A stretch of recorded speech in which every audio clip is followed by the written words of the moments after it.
Hello, snowboarders of the internet.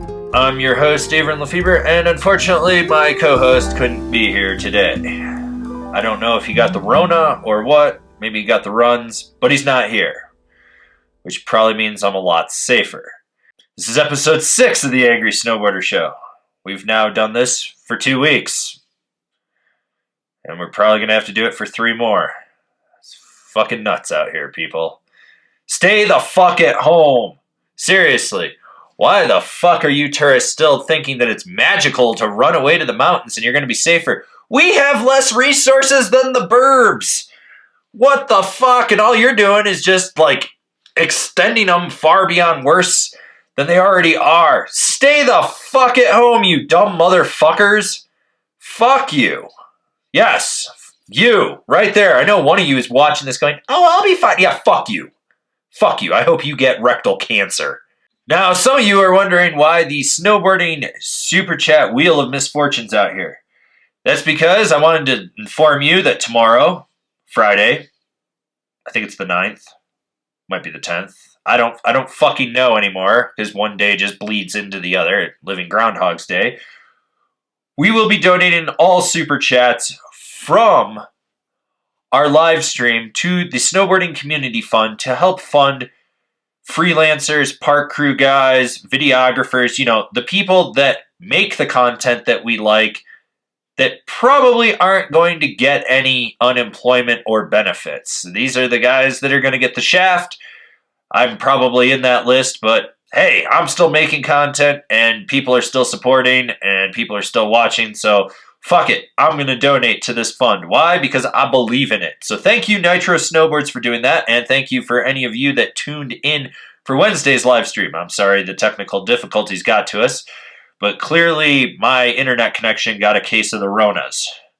It was coughing and hacking and spitting and just generally dying. So hopefully Fridays will go better, but don't worry. We're going to make content for you guys. Oh, God, who the hell let you back in here? No, you cannot have your arms back. You fucking lost that privilege, Chad, because you're an asshole. You're an asshole, like these people that keep not staying the fuck at home. Seriously, the more you move around, the longer shit's gonna be shut down. That should be a pretty obvious fucking statement, you fucking retards.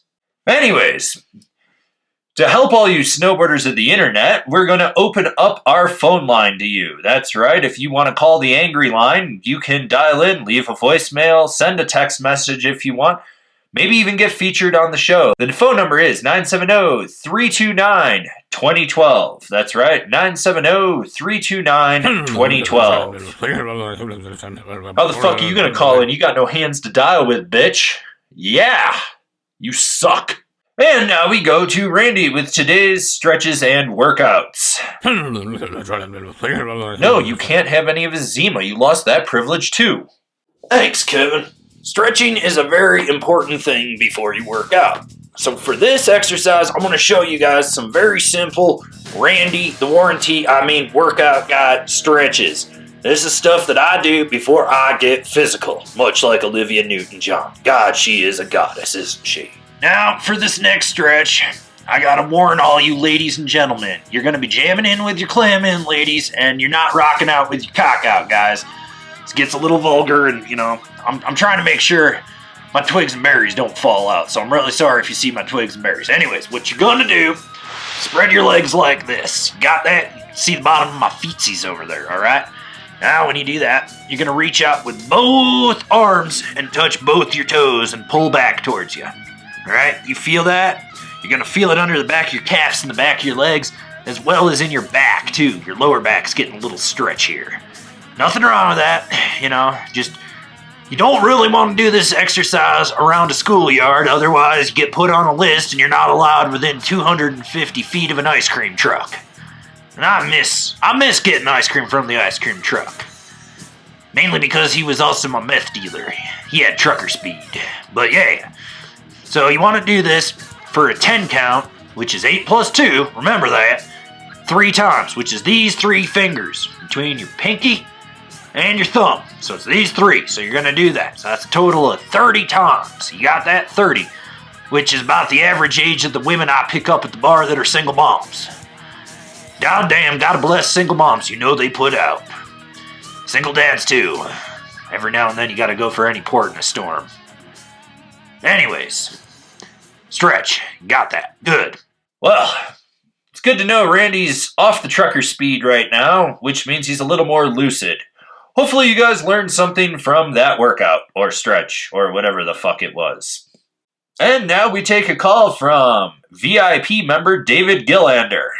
I'm calling with a complaint about my Patreon order. Oh, Jesus. Is this the right number? This is totally the right number for Patreon order recalled. Well, first of all, I just want to go on record. I think it's important to get this out there. Being a moderator of your regular chats and all of that, to just say, while I have the time and the platform and the space, rest in peace, L-Stackers Adventures. I couldn't even get it out with a straight face. Rest in peace, L-Stackers Adventures. Parentheses, R.I.P. Parentheses, R.I.P., yes. Yeah. Okay, so what are you most looking forward to next season with respect to, this is a dumb fucking question. I really don't have anything to talk about. I just called to yap it up a little bit, really. I don't have a good question. I never do. I never have a question. You're blowing it over here. You're the first time caller for the show that isn't Stiff Whitman.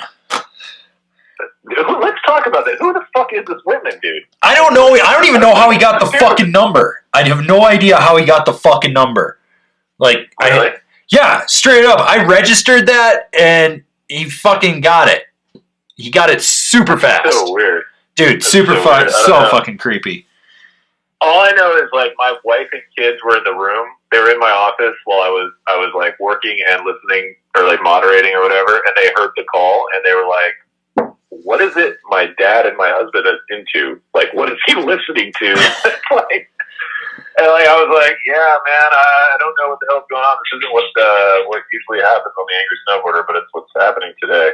Yeah. It's weird, man. I don't know. That Stiff Whitman, I strongly believe that dude wants to turn me into a pair of human slippers. Human slippers, like Alan wants to do to Kevin? No, Ellen wants to turn Kevin into a codpiece. Oh, right. That's normal. I mean, that's expected. Well, yeah, but on the plus side, Ellen doesn't have the Rona, so that's good. We were worried. We were worried there for a minute, and his wife locked him in the basement. But when the test came back negative, she let him back out. I was like, "How does this work? You paid for the house, you pay for everything, and you got locked in the basement?" I'm like, well, what the hell is this shit? In your own place, like yeah. And we always joke. He and I always joke that his basement is going to be where I end up living if this shit keeps continuing and I hit absolute rock bottom. I'm just going to live in his basement. Not my mom's basement, Alan's basement. So what's the ideal scenario there? You get a pass to Pall Mall and you work at Subway and you live in Alan's basement and you write 65, 70 days a year, that kind of thing? Pall Mall is like an hour and a half from his house, so I would get a Brighton pass. And then I would wake up really early and fight everyone through the canyon. And I would probably end up working at Hector's, right next to Milo Sport, the greatest taco place in all of... they renamed it. It's Mocha Salsa now. But, yeah, you're old school if you call it Hector's. But, yeah, I'll end up working at Hector's. I'll be working the drive-thru. And maybe if I'm lucky, I can do shipping and receiving with Benny at Nitro. And that would be like worst-case scenario. It would be me... Alan's wife, their kids, their 2 dogs, and then I'm in the basement. Just creepy guy living in the basement that comes out every now and then and just sort of grunts at the children like, just like walks. I kind of like the idea that you're going from 38-year-old Avran LeFeber, juggernaut of not social media necessarily, the snowboard media, online presence, really carving out your own niche, blazing a trail, doing all this amazing shit. But truthfully, what you're looking at is reverting back to 19-year-old Avran LeFeber's dreams of like being a person that works in the snowboard industry and snowboards 100 days a year. That's great. I think that's great. I think that's wonderful. Yeah, 19-year-old Avran living in my grandmother's basement and working in a rental shop at the ski resort, fucking killing it, There you go. making $5.75 an hour. It's almost perfectly analogous to the scenario you just described. So it's almost full circle. It's literally almost full circle on that. It would be the worst fucking thing on earth. You know what I'm really surprised though about this was, I put out the phone number for all the VIP people to call, and you're the only one that called. My moderator's the only one that called. It's like, but when I did the live stream on Friday and put the phone number out, I got like 70 text messages, but I think everyone was really turned off with the response that they got. They were texted a picture of a rather remarkably large penis. Well, yes. It was, Andre the Giant has a penis, 24 inches and 50 pounds. I showed my wife and was like, this is. Never mind. I'm not going to get into what that conversation had. Your wife was probably questioning your life choices at that point. I know I would be. Kind of. Yeah, she's like, who are the people you're hanging out with these days?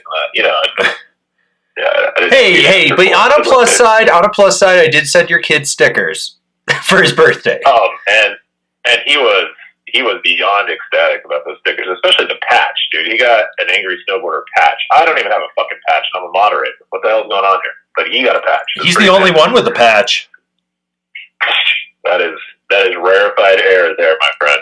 Yeah. I'm gonna get him a denim vest to wear next spring, so we can look like we're heavy metal snowboarding, and put that patch on it front and center. So get him a little Judas Priest, a little honk if you like titties patch, rip L Stacker patch. Oh yeah, we'll get a rip RIP L Stacker, and then we need to get the Go Fast Spray Skiers big old back patch on the back. Hell yeah, for my 11-year-old, shit, man. People will eat that up. That'll be great. If he ever wants a haircut. What's up? Oh, what? No, please tell me about the haircut. Oh no, if he ever gets a haircut, can we give him a mullet? I'll start with we'll do the mullet first, just to get pictures for sure. Yes. I don't think he'll allow it to stand, but we'll do it in the beginning just to get pictures. Oh, come on. Longer hair than anybody in our house. But see, we could get him a perm, and then he could have a Jerry curl mullet, and he could let his soul glow.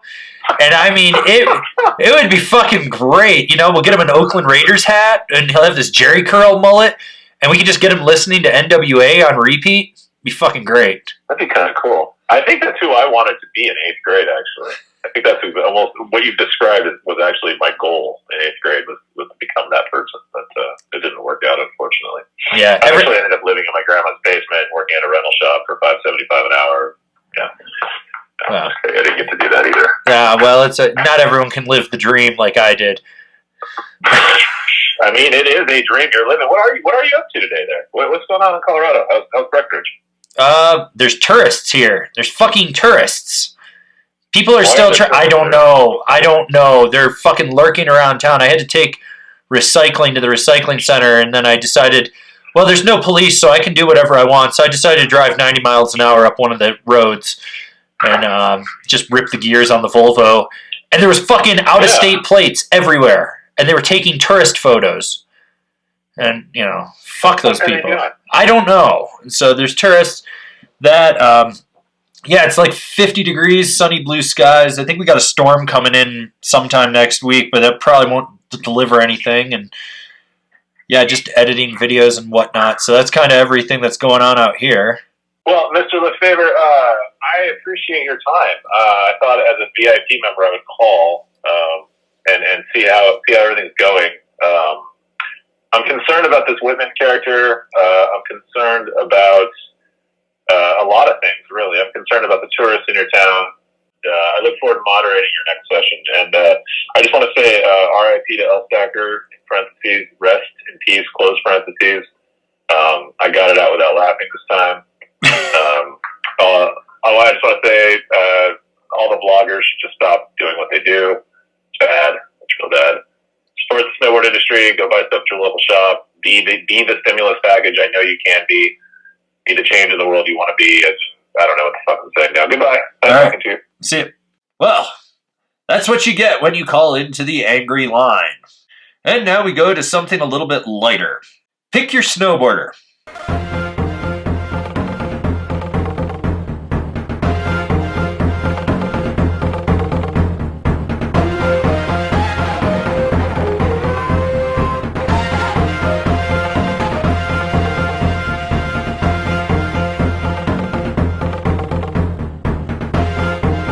Chad, you've been very well behaved today. Thank you. This has been the Angry Snowboarder Show, and I've been your host, Avran LeFeber. I don't know where Chad came from, but he popped in. And if you're new here, remember to subscribe, click the bell, get those notifications. That way you're not missing any of the videos we got coming out for all you snowboarders of the internet. And if you'd really like to support us, please consider donating to the Snowboarding Community Fund. Why? Because it will help people like me that are in a worse financial situation.